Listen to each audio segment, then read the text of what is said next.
Well, everybody. Hello, everybody. How you doing? Oh, man. Is this going to be one of those trippy days?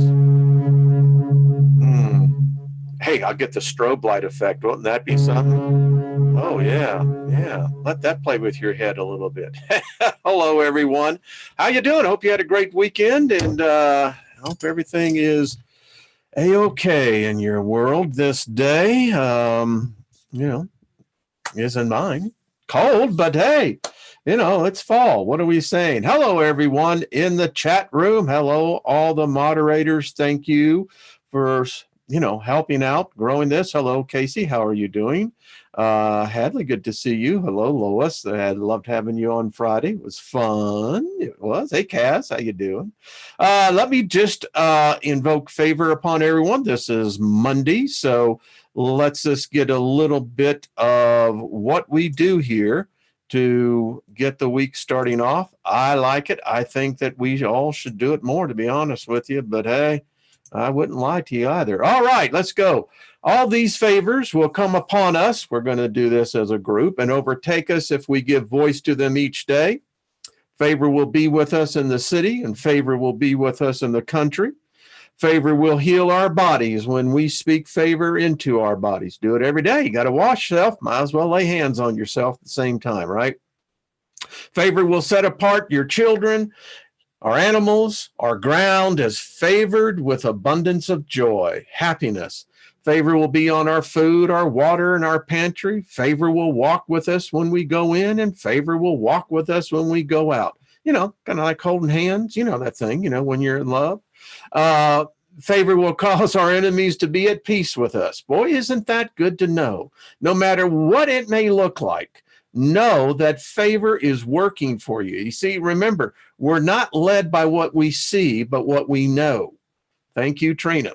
She'll tell you about that.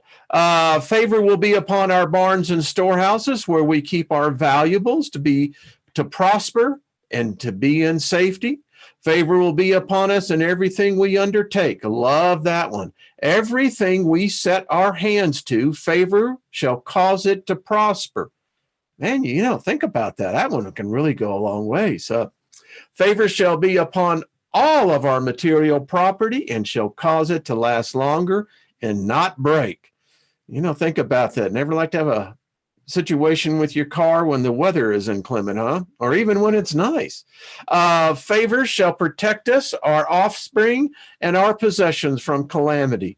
Favor will lead us to good fortune in all things. Favor will cause us to be the head, not the tail. Favor will cause us to come out on top and not beneath. Favor will cause us always to be above and not below. Favor will cause us to have favor with the elements and will cause us to have favor with the spiritual realm.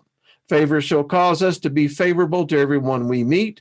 They will see us with favor. Favor shall seek us out. And as we say, it will be created by my words. What was said has been done.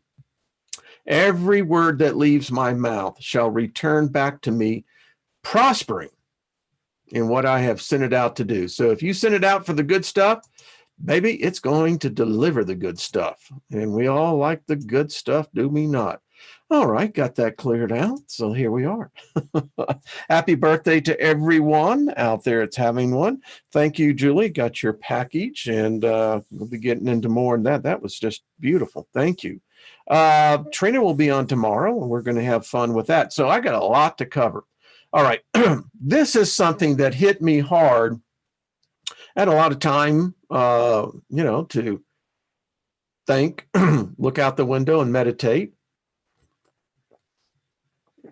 as the scenery went by. So we've been talking about reincarnation. We've been talking about channeling. We talk about death because, face it, it's the inevitability of us all. So, might as well talk about it. You can't have the ostrich syndrome. You know what I'm saying? Your ass is just sticking up. And, that's the problem with too many people today, is that their asses are sticking up in the air instead of their heads. And, but anyway, I digress. Thank you, Rain Cloud. Kind of cool, isn't it? Anyway, see, man, the driver gets distracted. Woo. So it dawned on me, I've been reading a number of books, and, we see a lot of different takes on death. It's quite fascinating in a lot of ways. I mean, how our species and the multiple cultures that we have just here in this reality, how we perceive something as death, life, differently. Oh, well, thank you, Mother Nature. Gonna make me blush now, these cheeks, they start getting red. Hey, Brian, how you doing, buddy? I'll be on Brian's show this Friday. I think it's 10 o'clock Eastern, I think. Anyway, so, and it occurred to me, all right, death is an inevitability. I happen to believe that for me, I am an eternal being. I know that I had a beginning somewhere. It may very well prove out that we were, in fact, the very first thing of what consciousness was. Who knows? We don't know. We only can speculate. And so I like to think that if I am an eternal being, infinite, well, that means that I'm going to experience life more than just 100 years on this planet. That's not experiencing life. It's experiencing part of life. And sometimes you'll get the ass end of life. And other ones get the front end. It's odd how that works out. And I said, okay. So I never was one that really gave reincarnation, but to think that you only have one lifetime, that really you're created the moment you were born in this realm. And then when you die, you're going to be put before some kind of judgment or whatever. Remember, we're imperfect. So if you're going to judge me as being imperfect, well, that's a hallelujah. You know what I'm saying? But don't tell me that I'm going to be penalized for not being perfect. I don't want to be perfect. I don't, and you shouldn't either. I mean, what comes after perfection? Death? Again? I don't know. And then talk about, and I read this paper from physics.org. We're going to look at it, about the multiverse. So we seem to have these subjects that seem to have nothing in common. However, if you study this out, whether you're looking at individually each subject, or you look at them as a combo, what you're going to see is that they really do have a great deal in common. Hear me out. And when you think about the implications on a number of levels where consciousness is concerned and connected, it gets real interesting. So talking about reincarnation, the multiverse, and death. If that doesn't cover everything, I don't know what does. I mean, you can get down in the minutia. So I put together for the lesson today a little PowerPoint that, always helps us in getting things established here. So death, my thesis, and I'm actually getting things, folks. I've had writer's block for quite a while, but it's starting to fall. I'm dreaming it now, so I know it's coming out.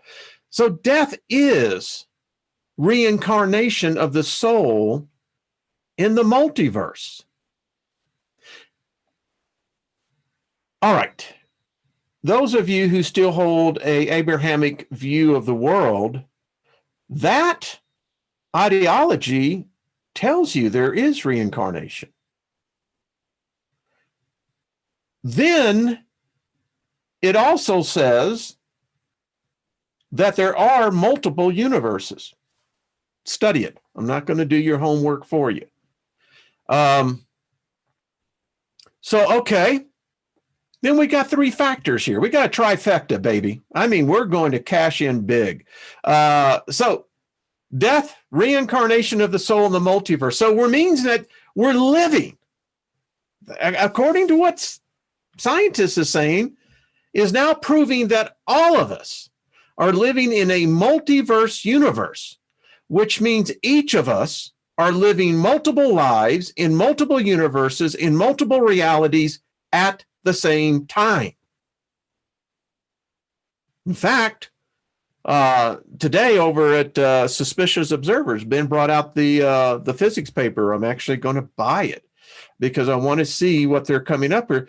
They're proposing that the universe is not flat, as most science is built on. Listen, Einstein's theory was built on a flat, one-dimensional. Anyway,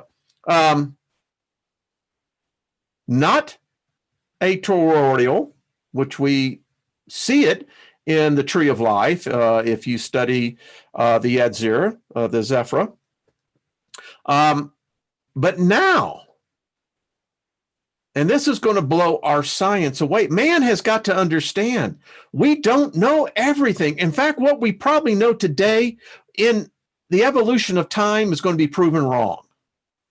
So now the theory is emerging that actually the universe is a sphere within a sphere amongst spheres of infinity. Now, think about this, the implication of this. Some say that your dreams are insights to us living these other lives in these multiverses. But regardless of what your point of view is, it's becoming very clear that the concept of infinite universes is beyond the capacity and capability of most people to internalize. They'll give it lip service merely to acknowledge and then move on. I don't want to spend the night here. You know what I'm saying? But they should. They may never go home. So let's think about this. If one of you in a universe, let's say, has a lot of bad karma. I mean, it's just piling up like a backed up sewer, man. And you don't rectify it in the lifetime given, right? But another one of you has an overabundance of good karma in another universe and exceeds in every mission, then the question is, would this not be credited to the single you at the end of each life? Come on, folks. I mean, this is becoming like when a schizophrenic gets into a hostage situation. I mean, think about it. Schizophrenic says, I'm going to commit suicide. Well, now we do have a hostage situation underhand. So think about this. We have thought about this, and I've done videos on this, and we're going to use it continually in our discussion groups. The consciousness that each individual possesses. Question of science has always been, well, does consciousness merely cease at the end of brain activity? Science, for the longest time, would say yes. We don't believe that. We believe that it's most likely transmuted. And it's transmuted back into the original. I think there is this master consciousness. So think about it. If there are multiples of each of us, then if karma exists, then is it not the same karma in every life and every universe? And is this an accumulative of a whole for each of us? I mean, you think about this, this could be a way to really advance the collective intelligence of humanity. It'd be something to begin to see if this was, in fact, what it will turn out to be. Dolores Cannon, read her books. She writes some very interesting stuff. She wrote, through the process of reincarnation, we have all lived on other planets and in other dimensions, and we will continue to do so after our lessons on Earth have been completed. Earth is merely a school, one of many in our long education. Let's be candid. I mean, they say that our sun has about another 4.5 billion years to go before it becomes a giant red dwarf, consuming the inner planets. That means Earth. So we can't be human beings. We can't be earthlings. We're probably, if we're in this cycle, it's for a purpose, but eventually this planet is going to be gone.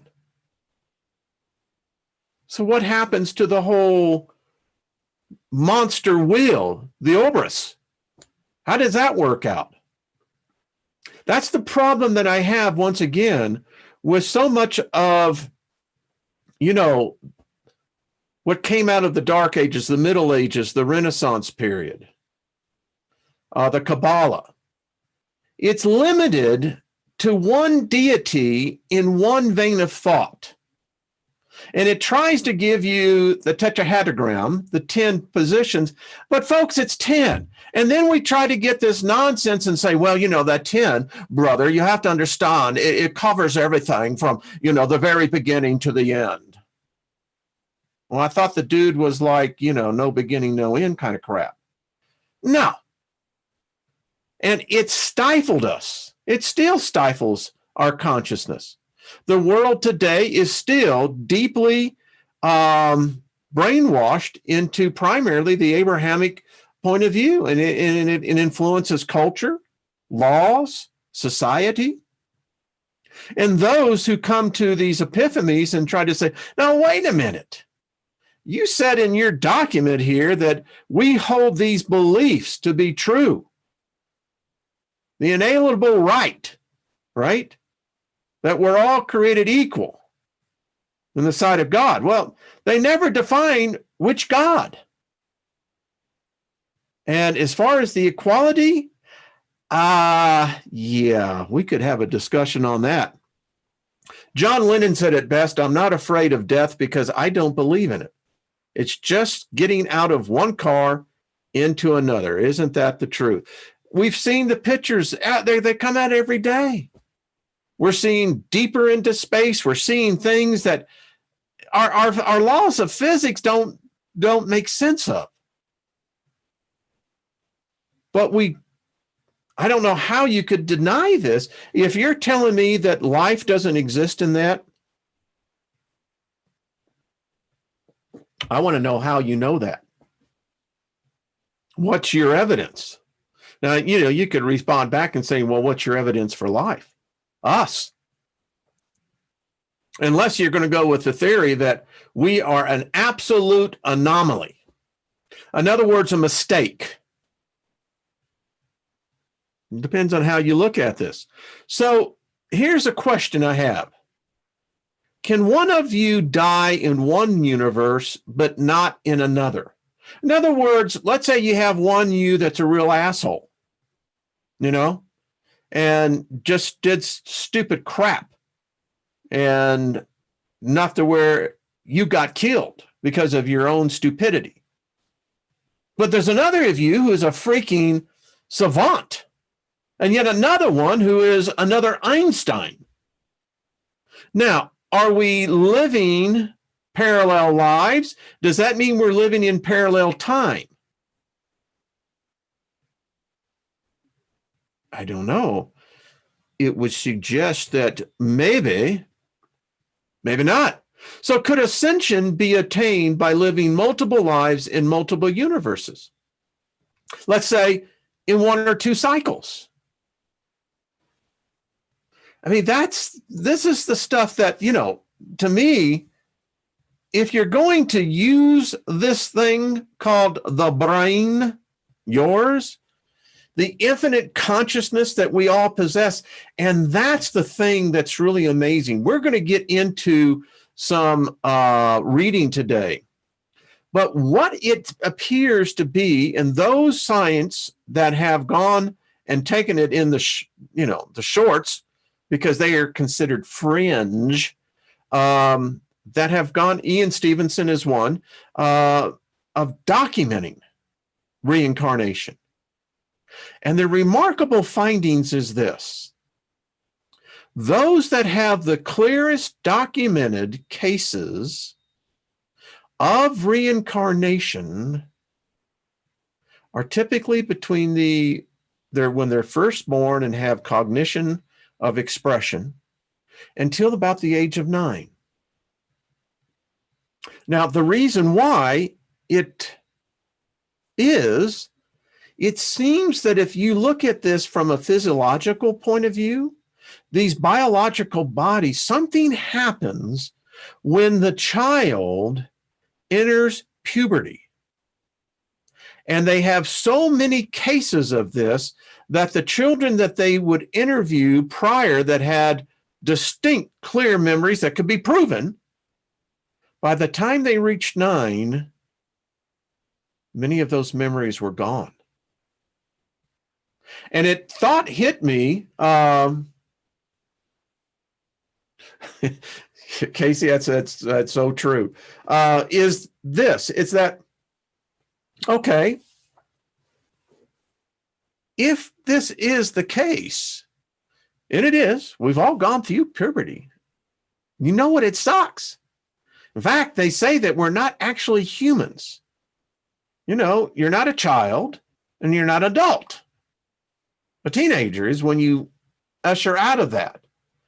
I think that there is a chemical that is released that, by my theory, is that when they programmed us, that's going to, any type of memory left. But we'll get into this. So I wanted to share with you a great white paper. It's a good read. Check it out for yourself.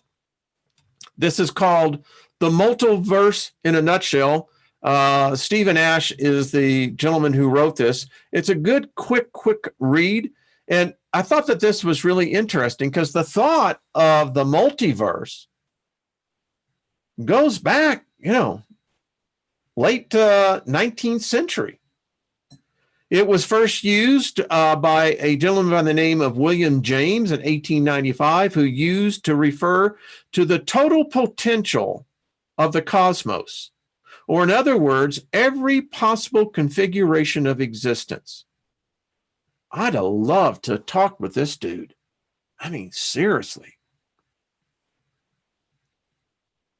A totality that is now sometimes also referred to as the omniverse. Since then, the term has developed several meanings in a variety of paradigms, from obtuse logic to New Age mysticism, causing some confusion. In general, the term refers to a diverse collection of self-contained worlds in some conceptual relation to each other, which may or may not interact. A concept not without logical problems. It has been applied to realms of abstract philosophy, in which all logical and mathematical possibility worlds are said to necessarily exist. One, and the more concrete perspectives from contemporary physics and cosmology. But it is the latter which this author says I shall be exploring here from the perspective of the philosophy of science.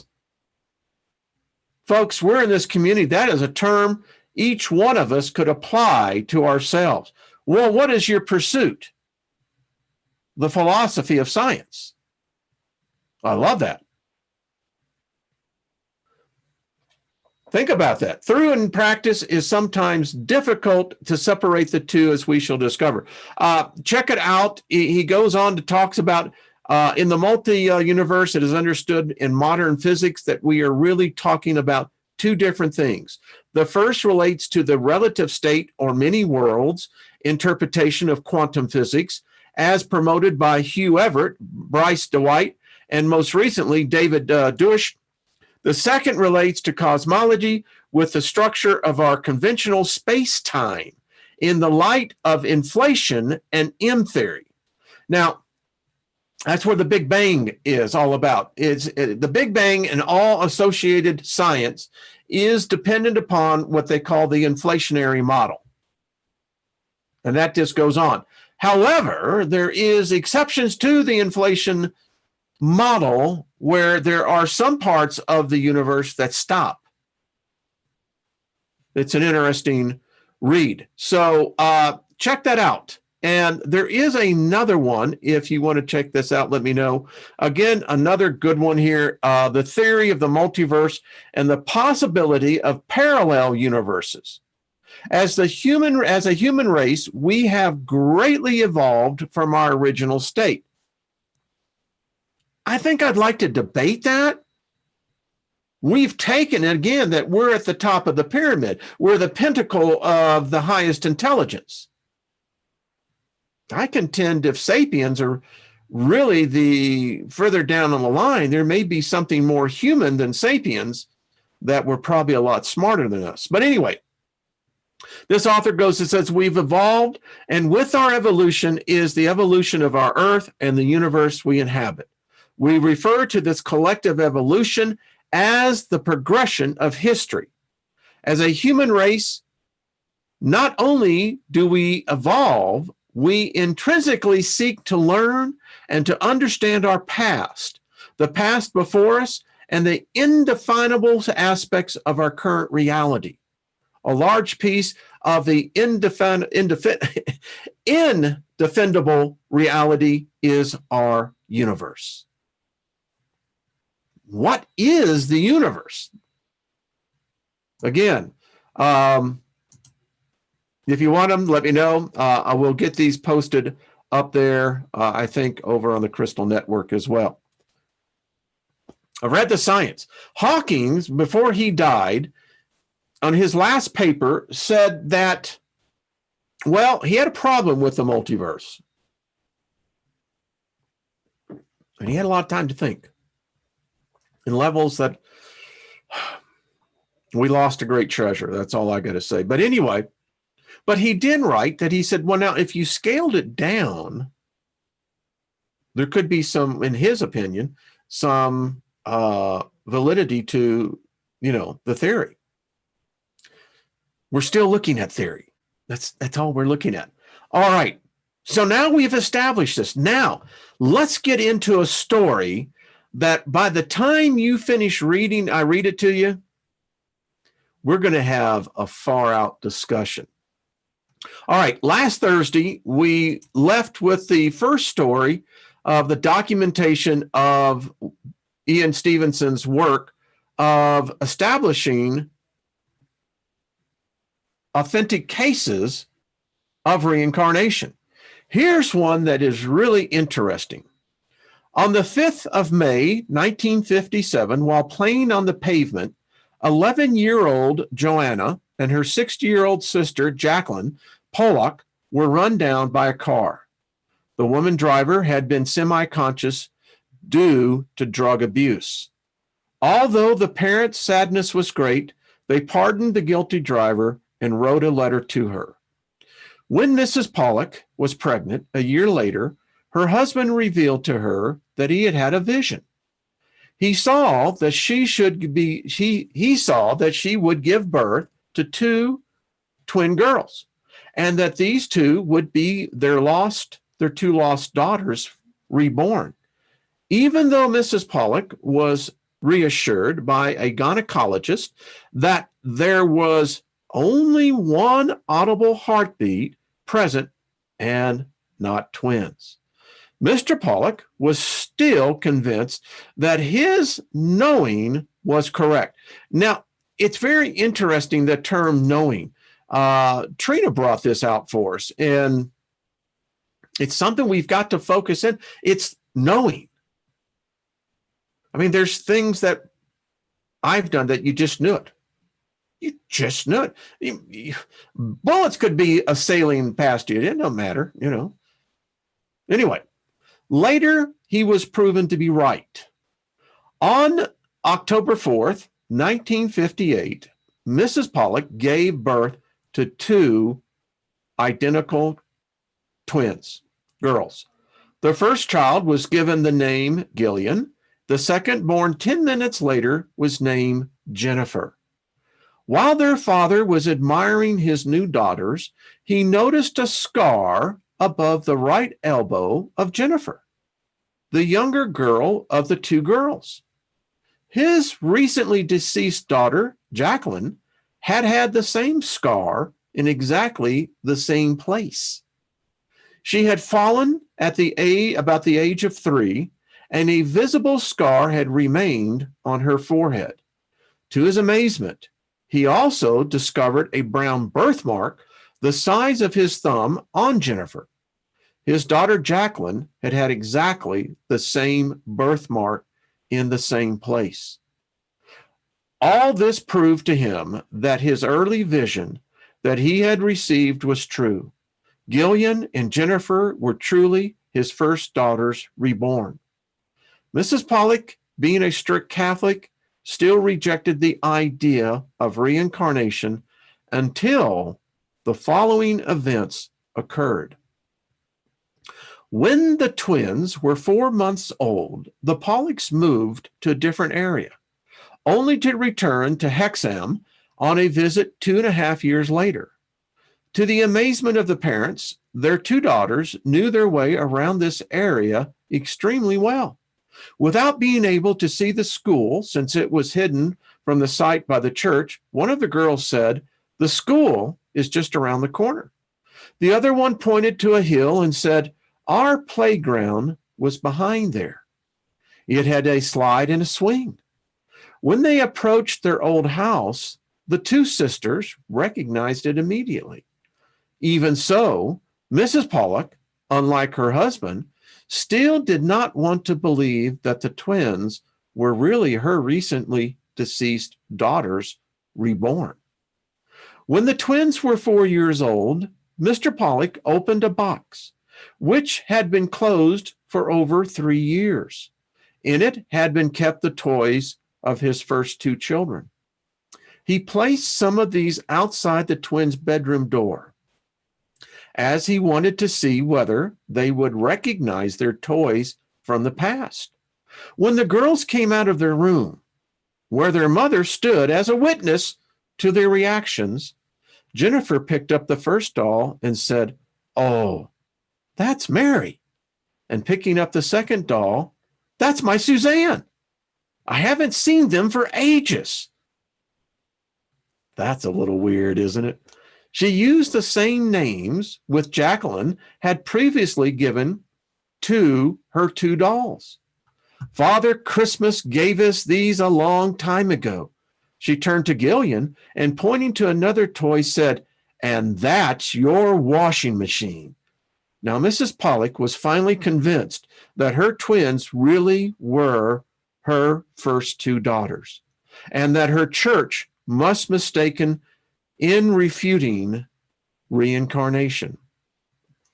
Story continues. Both the children developed overcautious responses when crossing roads and feared speeding cars. The older daughter, Gillian, loved to comb people's hair, especially her father's. This interest had been the same in their fatal injured Joanna. Joanna had been 5 years older than her sister, Jacqueline, and the sisters had spent most of their time holding hands and seemed inseparable.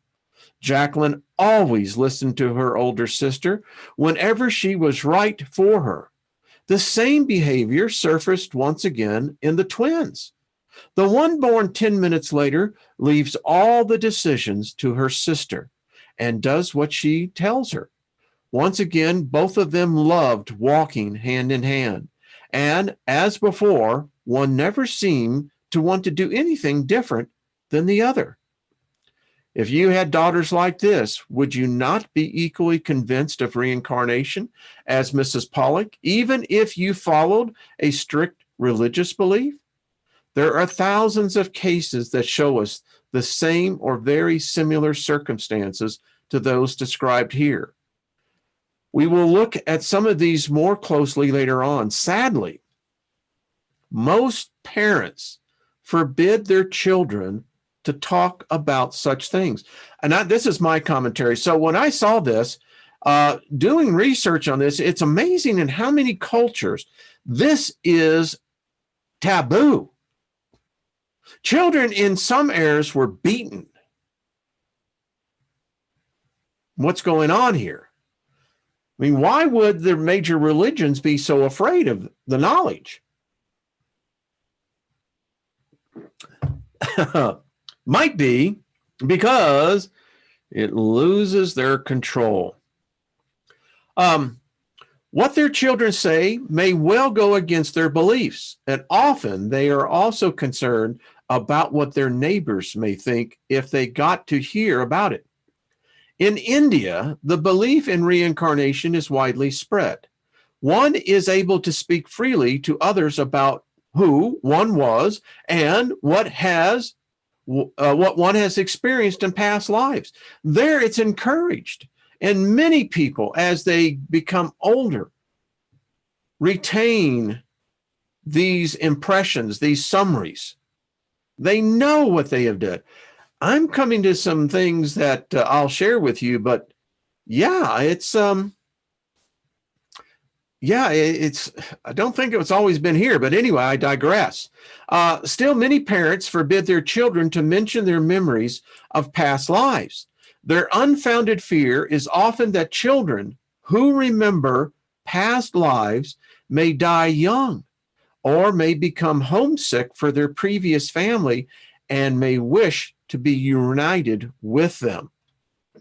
Now, I'm going to go ahead and read this next story because I hadn't planned onto it, but this next story was one that, wow, it just kind of really took me back. So even before Professor Stevenson began his scientific research into reincarnation, there was a case of someone in India in the 1930s who remembered a past life, knowledge of which soon spread beyond the borders of India. News about this case spread through magazines containing paranormal reports, as well as by word of mouth. This is the case of one Shante Deve. The case is titled "A Mother's Hug Hugs Her Son Who is Older Than She Is." Folks, this one will give you goosebumps, man. I mean, this one is, if you're not convinced, at the end of this, we'll go into a discussion on this in the chat room. Shanti Deve was born in Delhi on December 11th, 1926. She was not very talkative as a child. At the age of 3, she began to speak of her home being in Mathura, a town between New Delhi and Agra. When she was 4 years old, she began to speak more about her earlier life and about having been married. She had lived in a household with her sisters, her mother, and her husband. Shante told her mother that she came from a more well-to-do home and that this present house was not her home. She said, "You are not my real mother. You don't even look like her." Furthermore, she told her that her husband used to have a fabric shop and their house in Mathura was painted yellow. Her parents did not want to believe any of this. One day, she refused to eat the food that was put on the table. When asked why she didn't want to eat it, she said, "I want stava food." Stava food? No one here has ever used that expression. Shante replied, "We use the word in Mathura. We don't eat meat. It is not right to eat animals. It is a terrible crime. Still, some people eat meat, but we don't." When her mother asked her whom she meant by we, 4-year-old Shante answered that she meant her husband's family. I personally see to it that my husband only eats satay food, excuse me. Even our servants are not permitted to prepare his food.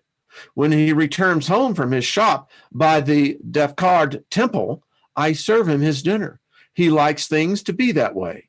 After that incident, her father was very understanding and allowed his daughter to eat vegetarian dishes. After dinner, when their daughter had left the room, Mrs. Bahadur said to her husband, "What on earth did we do in our previous life to be experiencing such bad karma now? By being punished with a mentally ill daughter?" Her husband answered, "If it is true that she remembers her past life, then she has said some bad luck awaiting her. Even the old scriptures speak of this." With this comment, he was referring to the Vedic scriptures in which it is written that a child that remembers her past lives would die young. To avoid this, Mr. Bahadur and his wife forbade their daughter to talk about her former life in Mathura, hoping that she would soon lose her memories and so stop talking about them. Shante nevertheless went on speaking of her past life, even to visitors who came to her house. She hoped that at least one of them would believe her and help her fulfill her wish to go to Mathura. At school, she regularly referred to her past life by making comments to her friends and teachers. Her classmates teased her about being married and having a son. Her class teacher, who was related to the Bahadur family, showed an interest in her case and questioned her about it. He even asked her for the name of her previous husband. She just answered, "I will recognize him when I see him." Here's the thing. It was not permitted for a Hindu woman to use her husband's name. When her teacher finally promised her that he would take her to Mathura if she would told him his name, she said, "My husband's name is Pandit Karnanash Shobe." I think I got that right, it's Shobe. After she had given him the complete address, he told his friend, who was the head of the school, and together they wrote a letter to the address in the vain hope of receiving a reply. The letter said, "Dear sir, I have recently got to know a girl by the name of Shante Deve. She is a resident in a part of the town called," and if I got this name, just forgive me on this, but I think it's Chai Rakhana. She is the daughter of a businessman called Rang Badar Mathur. She is nearly 9 years old. She is able to tell us amazing details about you. She claims the following to be true. In my past life, I belonged to the Chobi family from Mathura. I belonged to the Braham caste, and my husband's name was K. Dernath. He was the owner of a shop near the Devkard temple. My house was painted completely yellow. My name is Ludi Devi. May I bother you, dear Pandit, and ask you kindly to inform me whether there is any truth in these claims? Did Ludai, Dave exist? Please let me know whether there was really such a person. May God bless you. With great respect, yours, Lala Kisham Shad, director of the Ranjay School in Delhi. A few weeks later, the two teachers held a reply from this person in their hand. They were truly amazed at what was written in the letter. Lala Kishan Shad, director of the Rajan School in Delhi. I was very surprised and somewhat excited when I read your letter. The things you wrote about are absolutely correct. I did have a wife called Luji. She was since died. I really do have a shop near the Devkard temple. Who is this girl who knows all this? Mr. Shelby was extremely keen to find out whether this girl was really his deceased wife reborn. He asked his cousin to look up Shante Devi's parents in the city in order to find out more about their daughter and to put Shanta's memories of their previous lives together to test. When this cousin met Shante face to face, she immediately recognized him as one of her husband's younger cousins and called him by name. Shante then asked him about her son, and I'm not going to try to pronounce that. Let's just use her son as Law, and inquired about his well-being. She described the layout of her house and its location, which was directly in front of the Vagar temple. Her previous husband's cousins was so convinced by her exact description that he did not bother to write to the Shobi about his impression as previously arranged, but immediately traveled to him to tell him that Shante really was his wife from his past life. Mr. Shobi, whose curiosity had now been awakened by his cousin, decided to travel to Delhi with his present wife, his son from his first marriage, and his cousin in order to see this girl with his own eyes. When they arrived, Shante was at school.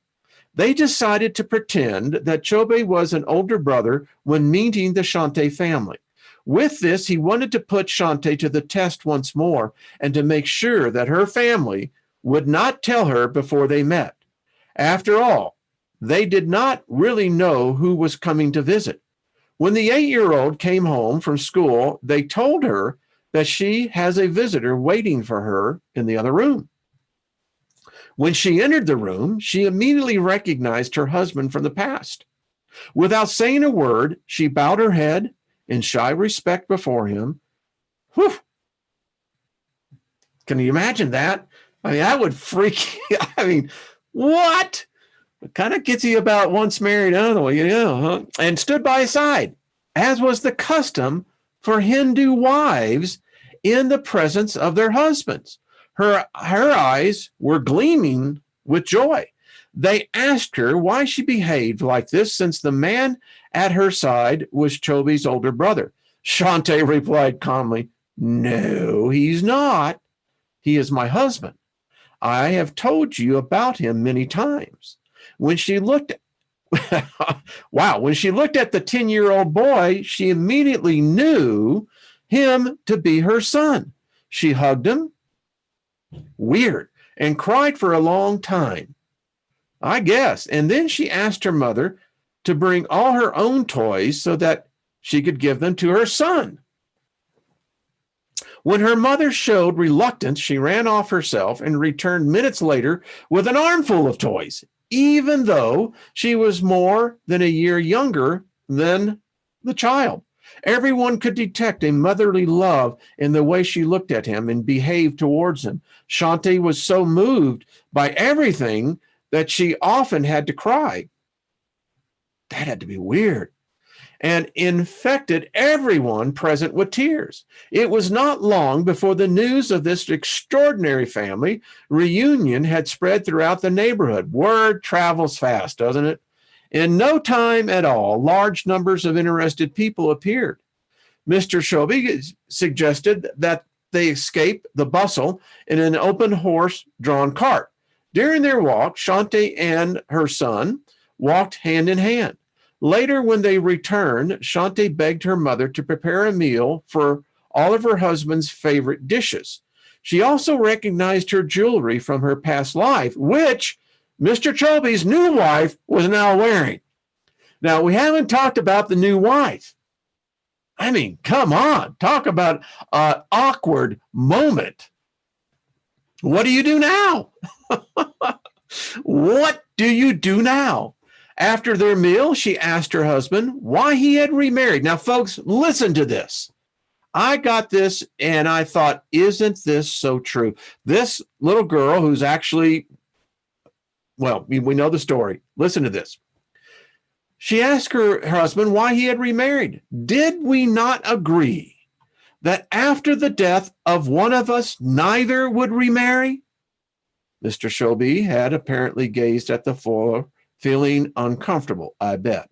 According to Shantae's father, who later confided this to the journalist Jeffrey Everson, Shantae's father encouraged Shantae to tell him more about her house.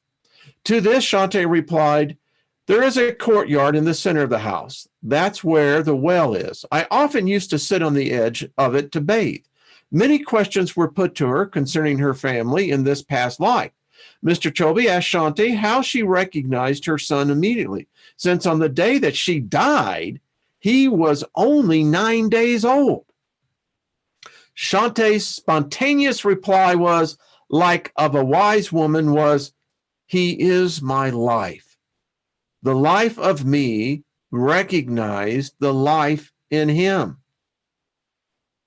Wow. Mr. Cholby excused himself since he wished to discuss some private matters with Shantae. When they finally returned to the others, he announced, "No one other than my previous wife and myself could know all these things. This girl is my deceased wife, Luigi. I am no longer in any doubt about it." My dear readers, could you continue to have the slightest doubt about the validity of these experiences? A hardened critic would still doubt everything that does not fit in his view of life, no matter how convincing it may sound. To be critical is a good thing, as long as you are prepared to look into the issue in depth and then decide without prejudice what you can or cannot accept. Such an unprejudiced critic should also have the courage to look at the truth, and once he has found something to be true, to admit it to himself. Our story about Shantae is not yet complete. News of these events spread like wildfire. The paper, the Indian Press, sent out its reporters, making it possible for millions of readers to hear about the latest sensation. Mr. Bahadur, who was now encouraged by various parties to finally fulfill Shantae's wish to travel to Martha. Mr. and Mrs. Bahadur absolutely forbid this out of fear of losing their daughter to her past family. Get this, the Gandhi came and visited this girl. Mahatma Gandhi showed great interest in this case of a young girl remembering her past life, so he personally decided to go and meet Shantae. His visit was primarily in order to personally ask her all sorts of questions, I bet, and secondly, to ask her parents to allow their daughter to travel to Mathura. This wish from such an illustrious man, whom the Indians had worshipped like a god for generations, could not be refused. Finally, a committee was formed to investigate this case scientifically, which consisted of 15 people chosen honorarily. Among them was a publisher of one of the most popular newspapers, a solicitor, a lawyer, and a parliamentary backbencher. I love that term. I think that's what we elect every 2 years. They decided to accompany Shantae to Mathura in order to examine her claims there and then. She had never been there before, and her father also reassured her emphatically that he himself has never been to Mathura either. On November 24th, 1935, 12 days after Mr. Shelby's had visited Shantae, her parents and the entire committee boarded the train that was to take them to the 3-hour journey to Mathura. While on the train, someone mentioned the time, and the 9-year-old announced that precisely at this time, the gates to the temple were being closed. Instead of using the word gate in her Hindu language, she used an unusual word only commonly used in Mathura and its surrounding area. When they arrived at their destination, thousands of onlookers who had been informed about this by her arrival had gathered at the station. A tall man wearing a turban and carrying a stick pushed his way through the crowd, stood in front of the girl and said, "Do you know me?" Shantae bowed down with respect and touched his feet. Then she rose and stood by his side. She turned to one of the committee members and said, "This is my husband's oldest brother." When they drove through the streets in an open horse-drawn carriage, she could tell which roads had not been surfaced in the past and could point out the houses that had not been there before. When they arrived at the crossing, she climbed down from the carriage and led the committee to her house that was surrounded by a large crowd of people. An elderly man was waiting there dressed in Abraham clothing. She bowed down before him and said, "This is my father-in-law." Among the crowd, she also discovered her 25-year-old brother and her father-in-law's brother from her past life. To her amazement, the house was not yellow, as she remembered it. She was then told that after her death, they had repainted the house. It had actually changed hands, and the new owners painted a different color. And then she was led through the house, and she pointed out all the things that had changed. One of the persons present asked her whether she knew where the Jahari Khan was. This word is only used in this area and so would be unfamiliar to a girl from Delhi. She immediately went downstairs and pointed to the toilet. In the afternoon, one of the committee members took Shanti on his shoulder to avoid the crush of the crowds, for her new job was now to find the other house in which she had also lived with her husband. Following her direction, she was carried to a building. She pointed to it and said, "That is my house." She led the committee into the house. First, they came into a yard situated in the center of the house. Once there, she was shocked not to find the well which she had used to bathe. She pointed to a particular place and said that the well used to be there. They lifted a stone slab off the ground, and guess what they found? A well under it, and that she had spoken of. After that, she led the committee through the house and described all the rooms in great detail. When they reached the bedroom, she pointed to the floor and said, "This is where I hid my money. If you check there under the floor, you will find a box containing 150 rupees. They lifted the floorboards in the presence of Mr. Chobi, her previous husband, and found the box as described, but there was no money in it. Shanti was extremely surprised and said that someone must have taken it. Guess what? Mr. Chobi now owned up. What are you going to do? That he had taken the 150 rupees out of the box after her death. After this incident, Shanti led the committee to the river Juma to show them where she used to bathe. She pointed to a house and said, "My parents used to live in that house." Then she suddenly ran off in the direction of the house. The committee had to catch up with her. In the house, there were 45 people. Among them, she recognized her mother from the past and immediately went to sit on her lap. The older woman asked the girl whether she could tell her about anything that they both knew about from their past. Shanti reminded her that she had promised her on her deathbed that she would bring flowers and sweets to her for Lord Krishna. When the 9-year-old girl asked her whether she had kept this promise, her mother from the past had to admit to not having forgotten about it. This is what gets me. Then Shanti said with regret, "Why has no one kept their promise? Why do people always lie to the dying? Why do we lie to the dying?" The woman, now totally convinced by having publicly discussed the experiences she had shared with the girl in their past, hugged her even more intimately than ever before. And that pretty much wraps the story up. She went on to live a nice, long life, moved close to her husband, former husband, and yeah. I mean, this is a remarkable case. There's others. I mean, you read this book and you just go, And, a lot of critics, but, this was one of those cases that was documented back in the early 20th century. And this remarkable clarity of thought and remembrance, which tells me, folks, that we all can do that.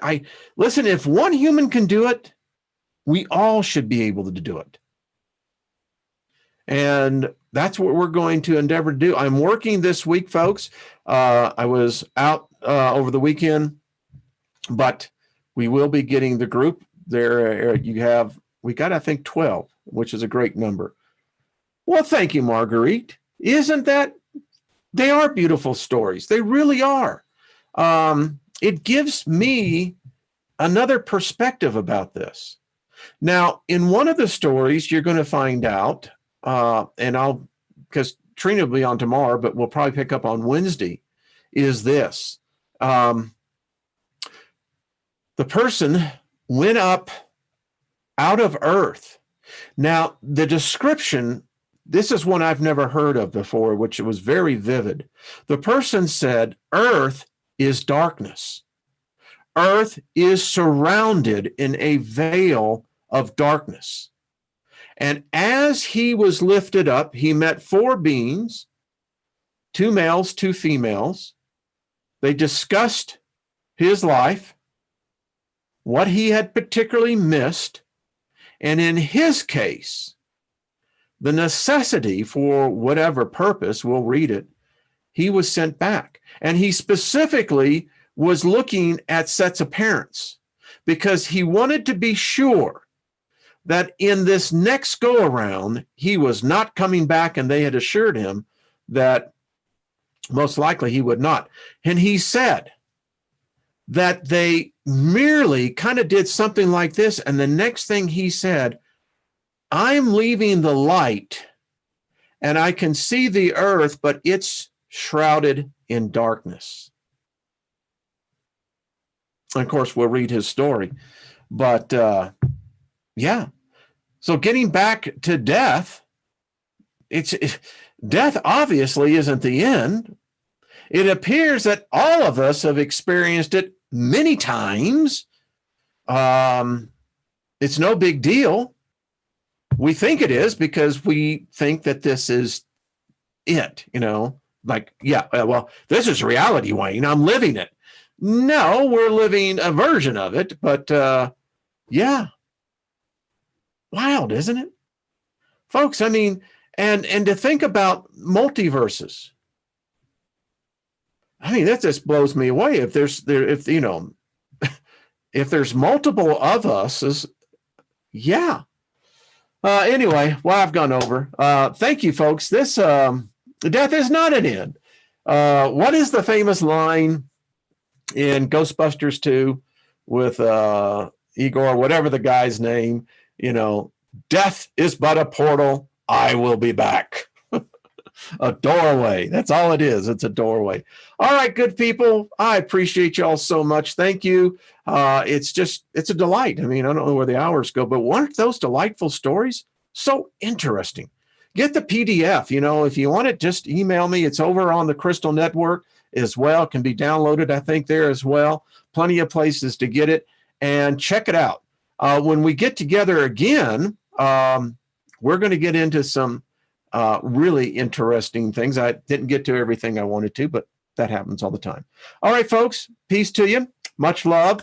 Love yourself, and then people love you even more. Favor is on us. Remember that no matter what it looks like, speak favor to the situation. It does have to yield. All right, folks, we'll see you tomorrow. Bye-bye.